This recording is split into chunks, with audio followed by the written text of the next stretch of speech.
नमस्कार, आप देख रहे हैं एनबी न्यूज और मैं हूं नेहा आपके साथ। मुख्यमंत्री पुष्कर सिंह धामी ने रविवार को मुख्य सेवक सदन मुख्यमंत्री आवास देहरादून में आयोजित कार्यक्रम में प्रतिभाग करते हुए डिजिटल नवाचार से सुशासन की ओर अंतर्गत सूचना प्रौद्योगिकी विकास एजेंसी द्वारा निर्मित विभिन्न ऐप एवं पोर्टल का शुभारंभ किया। इस दौरान उन्होंने विभिन्न ग्राम प्रधानों को डिजिटल साक्षर बनाने की दिशा में कराए गए प्रशिक्षण को सर्टिफिकेट वितरित किए। मुख्यमंत्री पुष्कर सिंह धामी ने कहा कि ये कार्यक्रम डिजिटल क्षेत्र में नवाचार का दिन है। आज आमजन को सुविधा पहुंचाने के उद्देश्य से विभिन्न सेवाओं का सरलीकरण कर उन्हें ऑनलाइन किया जा रहा है।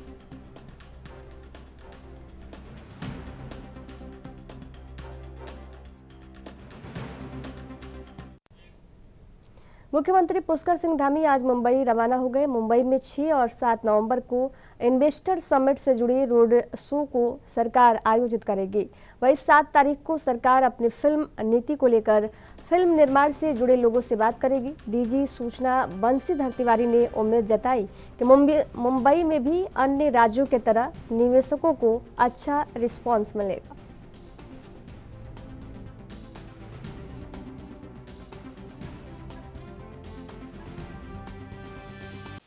ये जो मुंबई का है इन्वेस्टर समिट, उसमें 6 तारीख और 7 तारीख 2 दिन वहाँ रोड शो है और 7 तारीख को हम लोग फिल्म नीति का भी यहाँ पर शुद्धिकरण कर रहे हैं और फिल्म उद्योग से जुड़े हुए लोग वहाँ रहेंगे और दूसरे जो सेक्टर्स हैं जो आइडेंटिफाइड किए गए हैं उससे संबंधित प्रतिनिधि भी वहाँ रहेंगे।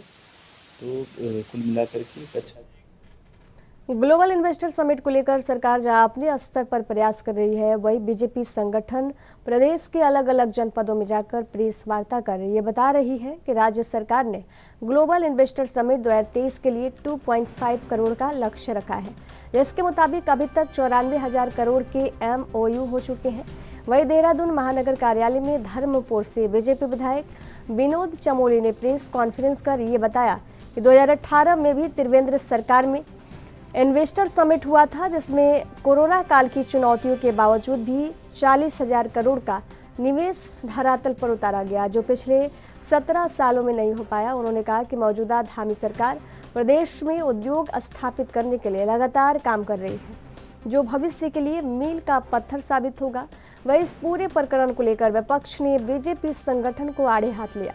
कांग्रेस प्रदेश उपाध्यक्ष संगठन मथुरा दत्त जोशी ने कहा कि बीजेपी को खुद अपनी पीठ थपथपाने की आदत हो गई है। देखिए, जब जब हमने प्रयास किए हैं, निश्चित तौर पर उसका लाभ हमको मिला है। अगर मैं पीछे से प्रारंभ करूं, तो त्रिवेंद्र जी की सरकार में भी यहाँ पर इन्वेस्टर समिट हुआ था और लगभग 1.25 लाख करोड़ के MOUs हुए थे, जिनमें से तमाम दिक्कतें, क्योंकि कोरोना काल उसके बाद शुरू हो गया था, बहुत सारी दिक्कतें उसके कारण आप पूरे देश के अंदर, पूरे विश्व के अंदर आई हैं।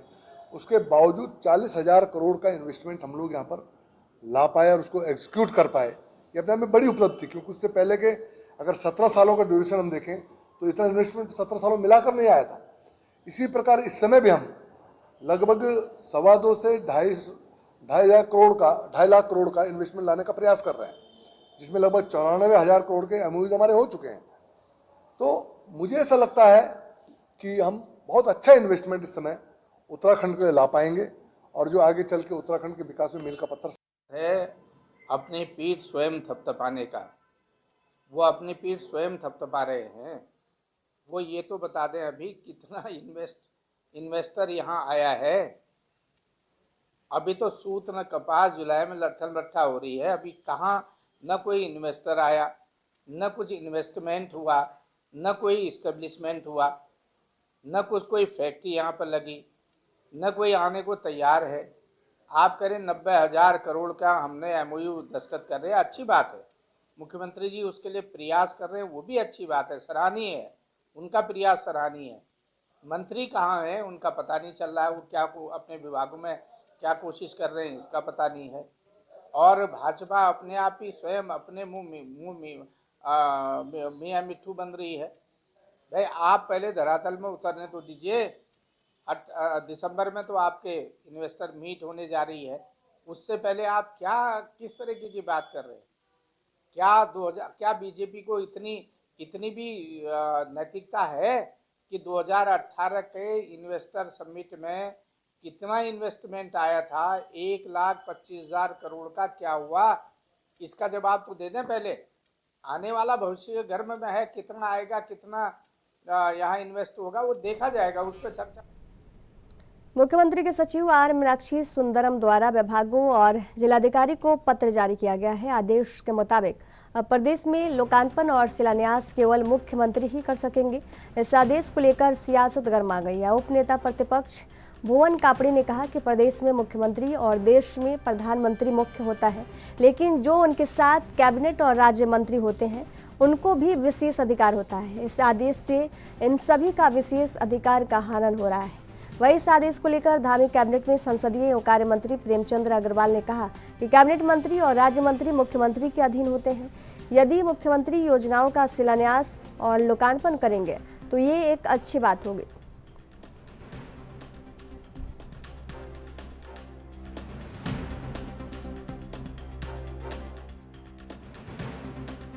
देखिए, लोकतंत्र की जो व्यवस्था है उसमें प्रदेश में मुख्यमंत्री मुखिया होता है, देश में प्रधानमंत्री मुखिया होते हैं, लेकिन उनके साथ जो कैबिनेट में मंत्री हैं, जो राज्य मंत्री हैं, उनको भी विशेष अधिकार होते हैं। आज ये बात में जो आप कह रहे हैं, ये जिलाधिकारी को जो चिट्ठी लिखी गई है, इसमें ये कहा गया है कि अब मुख्यमंत्री के बगैर उद्घाटन नहीं होंगे, तो मुझे लगता है कि ये कैबिनेट मंत्रियों के अधिकारों का हनन है और जो हमारी लोकतंत्र की सुंदरता है और जो हमारे लोकतंत्र का असली अर्थ है उसको तानाशाही की ओर ले जाने का काम हो रहा है। ये तो राजशाही जैसी बात हो गई कि जब राजा आदेश देगा तभी कुछ काम हो पाएगा। मुख्यमंत्री जो है सभी जो मंत्रालय हैं उनका हेड है, लेकिन उन्होंने वो उनके अधिकार क्षेत्र मंत्रिमंडल में बांट रखे हैं, तो मंत्रिमंडल के लोगों को भी जो है कि उसमें उद्घाटन करने के अधिकार है। और मुझे एक चीज़ और बताइए, इतना बड़ा हमारा प्रदेश है या देश है, इसमें भौगोलिक परिस्थितियाँ ऐसी हैं कि सब जगह तो मुख्यमंत्री उपस्थित नहीं हो सकते, इसीलिए अगर सारे काम ही देखिए ऐसा है कि मंत्री कोई भी हो वो मुख्यमंत्री के अधीन है। और हमारे यहाँ चूँकि यदि मुख्यमंत्री किसी भी कार्यक्रम को करते हैं, मुझे आज भी सुबह मैं कह रहा था, वो निश्चित रूप से तमाम, चाहे वो विपक्ष के विधायक हों चाहे पक्ष के विधायक हों, सबका वो बहुत रिगार्ड करते हैं और मंत्रियों का तो रिगार्ड करते ही हैं। और मुख्यमंत्री किसी भी परियोजना का शिलान्यास या उद्घाटन करता है तो मंत्री उसके अधीन है, कोई उसमें दिक्कत भी नहीं है, अच्छी बात है। मंत्री जी, भ्रष्टाचार को लेकर आपकी सरकार, खासकर आप भी उसको मुखर होते रहे, कवायद करते नजर आए। हरिद्वार HRDA में प्रकरण आया, एक टेंडर निकला था जनसेट का, सर 2 सेट लगने थे, वो टेंडर बीट खुलने से पहले इंस्टॉल कर दिए गए। तो क्या ऐसे अधिकारी को जानकारी मिलती है तो क्या उस पर कार्रवाई करेंगे? पहले तो पहले जानकारी लूंगा और यदि कहीं ऐसा गंभीर विषय होगा तो निश्चित रूप से कार्रवाई करेंगे। उत्तराखंड सरकार ने एक महत्वपूर्ण आदेश जारी करते हुए राज्य में योजनाओं के लोकार्पण और शिलान्यास करने पर मंत्रियों, सांसदों और विधायकों पर रोक लगा दी है। मुख्यमंत्री कार्यालय से जारी इस आदेश की जानकारी सीएम के सचिव आर मीनाक्षी सुंदरम ने दी। उन्होंने बताया कि मुख्यमंत्री के निर्देश पर यह आदेश जारी किया गया है। उन्होंने इस संबंध में सभी ACS, प्रमुख सचिव, विभागाध्यक्षों, मंडलायुक्तों, जिलाधिकारियों को आदेश भेजकर सभी से ब्यौरा मांगा है। वही बीजेपी विधायक विनोद चमोली ने कहा कि एक स्वागत योग्य निर्णय है और मंत्री विधायक सरकार के ही हैं। मैं खुद एक विधायक हूं, हमें कोई आपत्ति नहीं है और जब मुख्यमंत्री योजनाओं का लोकार्पण करेंगे तो और अधिक कामों की संभावनाएं बनेंगी।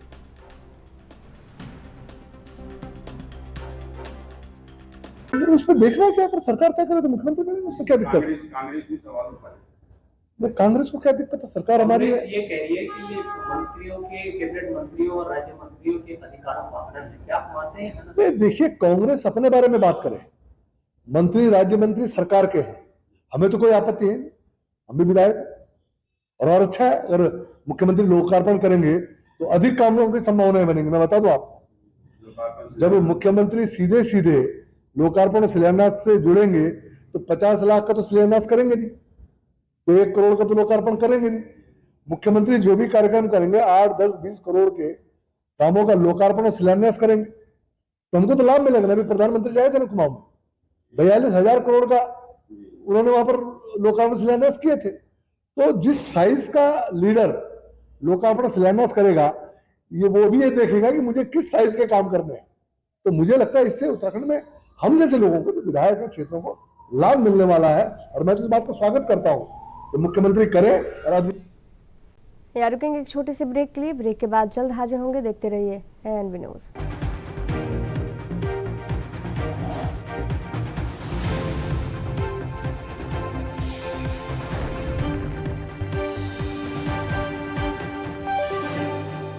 ब्रेक के बाद एक बार फिर से आप सभी का स्वागत है। बढ़ेंगे अगली खबर की ओर। आगामी लोकसभा और निकाय चुनाव के मद्देनजर कांग्रेस ने तैयारियां शुरू कर दी है। चुनाव को रूपरेखा को लेकर कांग्रेस ने समूचे प्रदेश भर में 16 नवंबर से जिला कांग्रेस कमेटी सम्मेलन कार्यक्रम जारी कर दिए हैं। इस बात की जानकारी कांग्रेस प्रदेश उपाध्यक्ष संगठन मथुरा दत्त जोशी ने दी। उन्होंने कहा कि ये कार्यक्रम 28 नवंबर तक आयोजित किए जाएंगे, जो प्रदेश के विभिन्न जनपदों में आयोजित होंगे। बताया कि कार्यक्रमों की अध्यक्षता पीसीसी चीफ करण महारा करेंगे। कार्यक्रम में संबंधित जिले के पदाधिकारी, मौजूदा जनप्रतिनिधि और पूर्व प्रतिनिधि सभी मौजूद रहेंगे। उन्होंने बताया कि आगामी चुनाव को लेकर इन कार्यक्रम के जरिए कार्यकर्ताओं के सुझाव लिए जाएंगे ताकि उस पर आगे की रणनीति अख्तियार किया जा सके।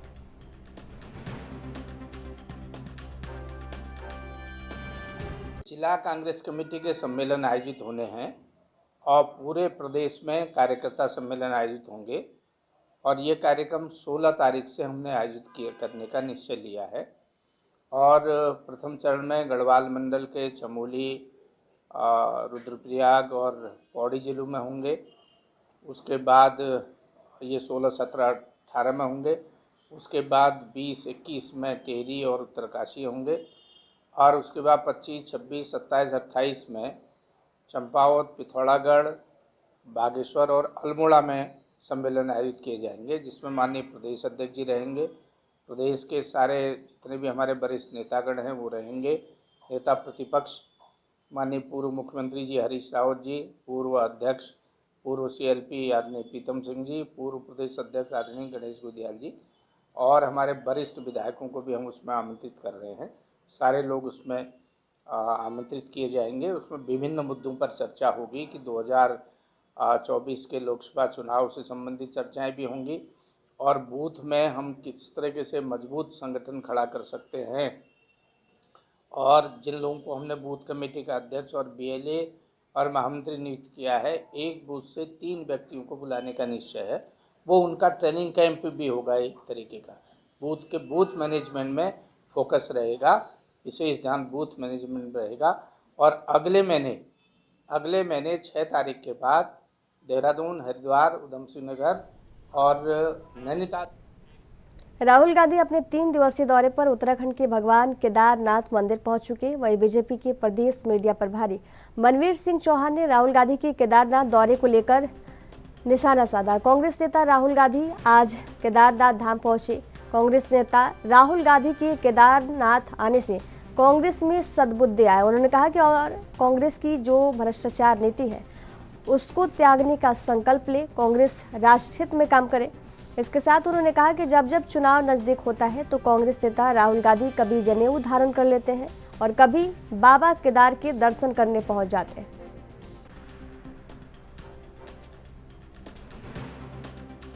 बात है, अगर कांग्रेस के युवराज भगवान केदारनाथ जी के दर्शन करने आए हैं, मैं यही कहूंगा कि ये वैसे उनके कांग्रेस के नेता उनके बारे में जाने, लेकिन उनके केदारनाथ आने से कांग्रेस में सद्बुद्धि आए, कांग्रेस की जो भ्रष्टाचार नीति है उसको त्यागने का भी संकल्प लें और राष्ट्र हित में वो काम करें।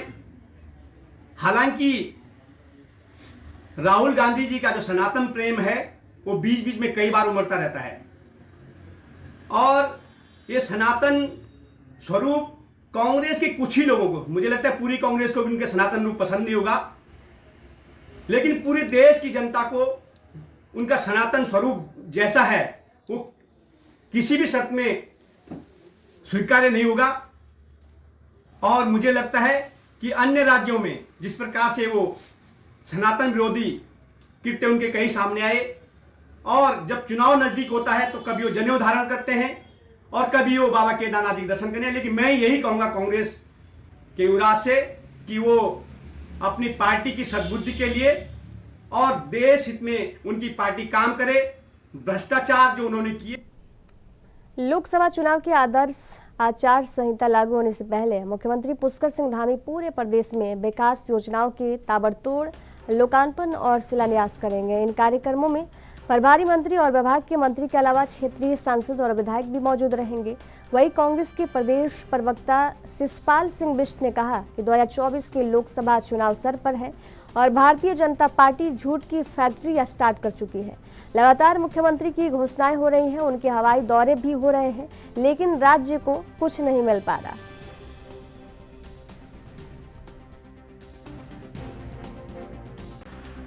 देखिए, 2024 के लोकसभा चुनाव सिर पर हैं। भारतीय जनता पार्टी जो है झूठ की फैक्ट्री स्टार्ट कर चुकी है।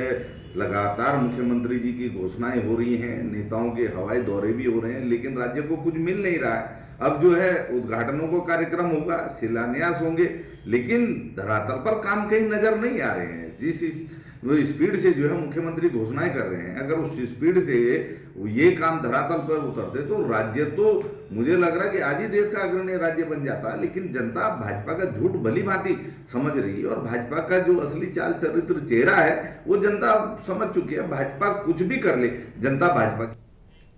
पिथौरागढ़ स्थित नैनी सैनी में पुनः हवाई सेवाएं बहाल करने और विधानसभा क्षेत्र की अन्य समस्याओं को लेकर धरने पर बैठे स्थानीय विधायक प्रमुख महर को कांग्रेस की प्रदेश अध्यक्ष करण महरा ने समर्थन दिया। विधायक की मांगों के समर्थन में महरा ने मुख्यमंत्री पुष्कर सिंह धामी को पत्र लिखकर समस्याओं के समाधान की मांग की। कांग्रेस के प्रदेश प्रवक्ता शिषपाल सिंह बिष्ट ने इस पर कहा कि सरकार और प्रशासन की अनदेखी से जनप्रतिनिधियों को जन समस्याओं के लिए धरना देना पड़ रहा है। पिथौरागढ़ के कांग्रेस विधायक मयूख महर अपने विधानसभा क्षेत्र की कई समस्याओं को लेकर कई दिनों से धरने पर बैठे हैं। उन्होंने कहा कि पहले भी कांग्रेस सरकार ने पिथौरागढ़ में हवाई पट्टी बनाकर देश के अन्य राज्यों से जोड़ने का काम किया, लेकिन बीजेपी सरकार के आते ही इस सेवा को बंद कर दिया गया।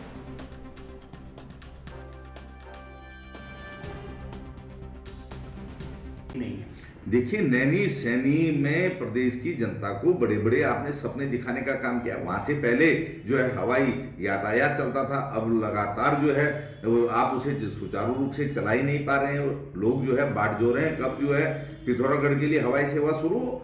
आप बार बार आश्वासन देते रहे, आपकी यहाँ पर जो है मुख्यमंत्री बदलते रहे, आपके वादे भी बदलते रहे, लेकिन जो है जनता सोच रही थी कोई तो आएगा माइका लाल जो अपनी जो है घोषणाओं को, अपने वादों को पूरा करेगा।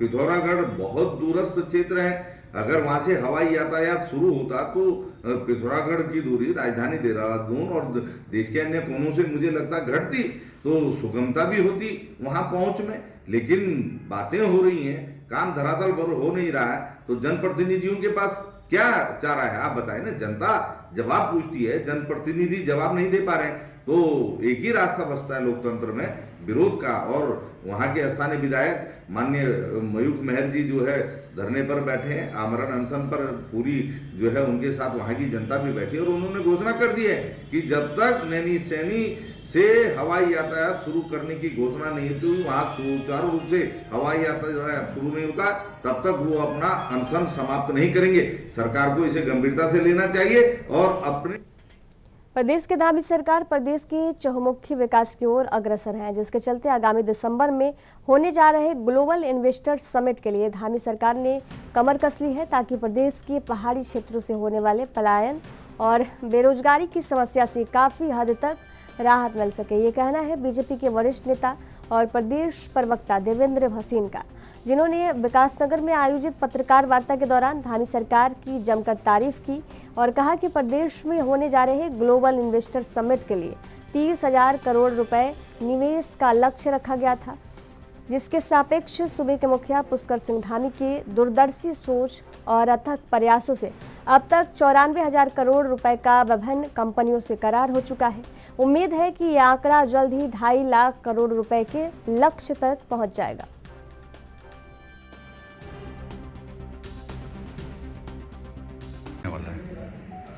माननीय मुख्यमंत्री श्री पुष्कर सिंह धामी जी के नेतृत्व में उत्तराखंड में 8 और 9 दिसंबर को ग्लोबल इन्वेस्टर समिट का आयोजन किया जा रहा है, जिसमें 2.5 लाख करोड़ रुपए के MOU साइन होंगे, ऐसा लक्ष्य रखा गया है।